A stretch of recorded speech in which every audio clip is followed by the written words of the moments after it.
Welcome to List Up Today. We're looking at the ultimate you had one job of human history, cartography. We like to think of maps as objective truth, immutable guides to the physical world. But for most of human history, maps were basically just educated guesses made by guys who had been at sea for 3 years, were suffering from scurvy, and were possibly hallucinating from rum rations. When a map is wrong today, you miss a turn and end up at a closed Arby's. When a map was wrong in the 1600s, you ended up claiming a piece of land that didn't exist, dragging a boat through a desert, or accidentally deleting a mountain range. Here is our list of strange things that happened because maps were wrong. First up, the island of California. For over 200 years, European cartographers were convinced that California was not a peninsula, but a massive, floating island separated from the mainland by the Vermilion Sea. This wasn't just a brief typo. This was an international consensus that lasted from the early 1500s all the way into the 1700s. It started with a Spanish romance novel, literally. A book published in 1510 described an island named California, inhabited by black Amazons. When explorers hit the tip of Baja California, they just assumed, yep, this is the place from the book. Despite several explorers actually sailing up the coast and reporting, hey, it's definitely attached to the dirt, the mapmakers refused to change it. The mistake was so entrenched that King Ferdinand VI of Spain had to issue a royal decree in 1747 stating, quite simply, California is not an island. Imagine being a sailor for 2 centuries, desperately trying to sail east through the Mojave Desert because your map said there was a shortcut to the Atlantic. That is a lot of sand in your boots for a mistake that started in a paperback novel. Speaking of shortcuts, let's talk about the Northwest Passage misplacements. For centuries, the holy grail of navigation was a sea route through the Arctic that would link Europe to Asia. Mapmakers, fueled by wishful thinking and a complete lack of satellite imagery, drew beautiful wide-open channels through northern Canada. These maps inspired the open polar sea theory, the idea that if you just pushed past the ice at the edge, the North Pole was actually a tropical paradise with a warm ocean. This led to some of the most tragic wrong turns in history.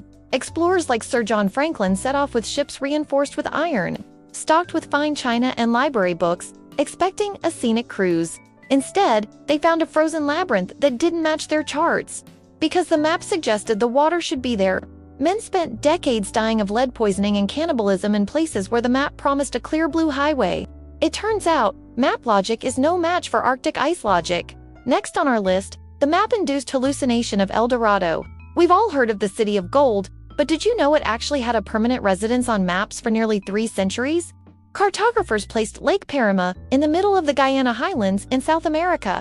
On its shores sat the Golden City of Manoa, or El Dorado. Sir Walter Raleigh was so convinced by these maps that he led to expeditions to find it. He failed, obviously, but he wrote a book about it anyway.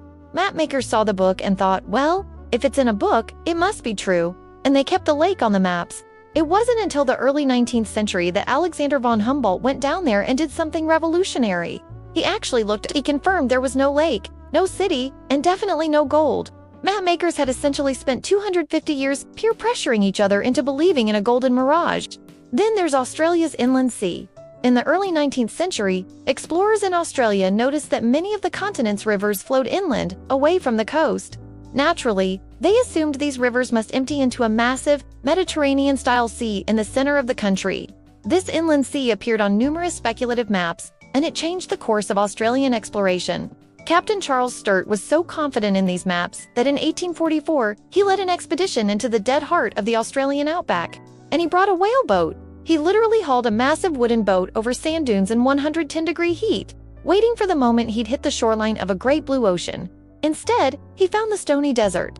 There was no water, just rocks, heat, and a very heavy boat that he now had to carry back home. It remains one of the most optimistic and most exhausting map-based errors in history. But the errors aren't just in the heat, they're in the ice too. Let's look at Antarctica's imaginary rivers. If you look at the Piri Reis map from 1513 or the Orontius Phineus map from 1531, they seem to show the coastline of Antarctica with startling accuracy but without the ice. Even weirder, they show rivers and mountains where we now know there are miles of solid glaciers. This has fueled endless conspiracy theories about ancient civilizations or aliens with X-ray vision. But the reality is much more on brand for humans. Mapmakers hated empty spaces. If they knew there was land down there, they figured it should have rivers, because land usually does. So they just drew some in. These imaginary rivers stayed on various projections for years. leading people to believe the South Pole was a habitable, lush continent just waiting for a colony. Spoiler alert, it wasn't. Finally, we have the Phantom Islands. These are my favorite because some of them lasted until the 21st century. Take Sandy Island. According to maps, for over 100 years, there was a sizable island between Australia and New Caledonia. It was first recorded by a whaling ship in 1876.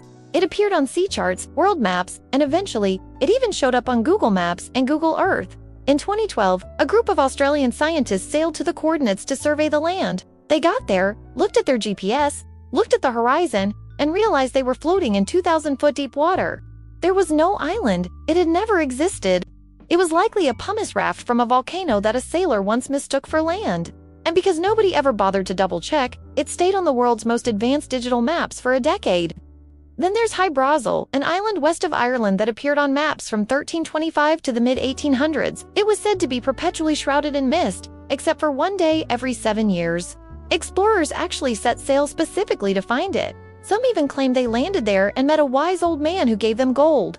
In reality, they were probably just hitting the coast of Newfoundland or hallucinating from fermented grain, but the maps didn't care. If a sailor said there was an island with a wizard on it, the map maker grabbed his pen and said, "That goes right next to the sea monster." Maps are more than just tools. They are the physical records of our confidence and our ignorance. They show us that humans will go to the ends of the earth and bring a whaleboat into a desert. Just because someone put a line on a piece of paper? Thanks for watching this episode of List Of. If you've ever been led astray by a faulty GPS or an upside-down map, let us know your story in the comments. Don't forget to like, subscribe, and hit that notification bell so you never get lost in the algorithm. We'll see you on the next one.